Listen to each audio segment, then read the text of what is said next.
Zee Marathi वाहिनीवरील तारिणी मालिकेची लोकप्रियता दिवसांदिवस वाढतच आहे।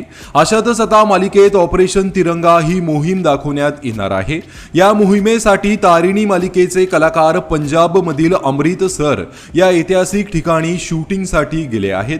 तारिणीची भूमिका साकारणाऱ्या अभिनेत्री शिवानी सोनार हिने अमृतसरमधील शूटिंगचा अनुभवही शेअर केला आहे।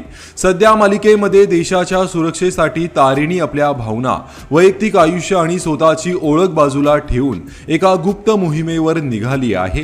या मोहिमेसाठी ती अमृतसरला पोहोचते। एका गूढ संदेशापासून सुरू झालेला तिचा प्रवास तिला BSFच्या वरिष्ठ अधिकाऱ्यांपर्यंत घेऊन जातो। तिथे भारताविरोधात रचल्या जात असलेल्या एका मोठ्या कटाची माहिती तिला मिळते। या कटात शत्रू देशातील काही महिलांचा सहभाग असल्याचा संशय आहे। या कटाचा शोध घेण्यासाठी तारिणीला कोणालाही आपली खरी ओळख न सांगता हे काम करायचं आहे। अमृतसरमध्ये मिळालेल्या माहितीच्या आधारे ती आता संशयित सलमापर्यंत पोहोचते। त्यामुळे या मिशनमध्ये तारिणीचा प्रत्येक पाऊल हा धोक्याचा असणार आहे। दरम्यान अभिनेत्री शिवानी सोनार हिने अमृतसरमधील शूटिंगचा अनुभव सांगताना म्हटलं, तारिणीसाठी अमृतसरला शूट करायला जाणार हे कळल्यापासून मी खूपच उत्सुक होते। त्याच वेळी थोडी नर्वसही होते। शूट कसं होईल, परवानग्या मिळतील का आणि एवढं सगळं काम वेळेत पूर्ण करता येईल का याची खूप काळजीही होती। पण तिथे गेल्यावर शूट खूप छान झालं। सुवर्ण मंदिर आणि जालियानवाला बाग यांसारख्या ऐतिहासिक ठिकाणी शूट करण्याचा अनुभव खूपच खास होता। अमृतसर अटारी ट्रेनमध्ये शूट करण्याचा अनुभवही माझ्यासाठी खूपच खास आणि अविस्मरणीय होता।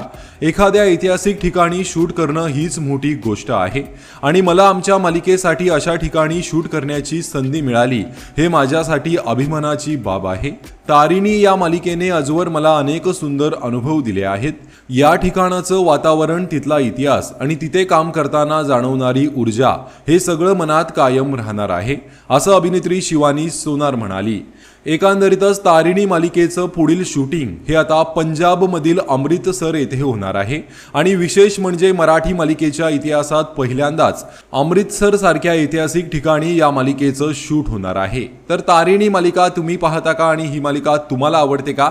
कमेंट करून नक्कीच सांगा। धन्यवाद।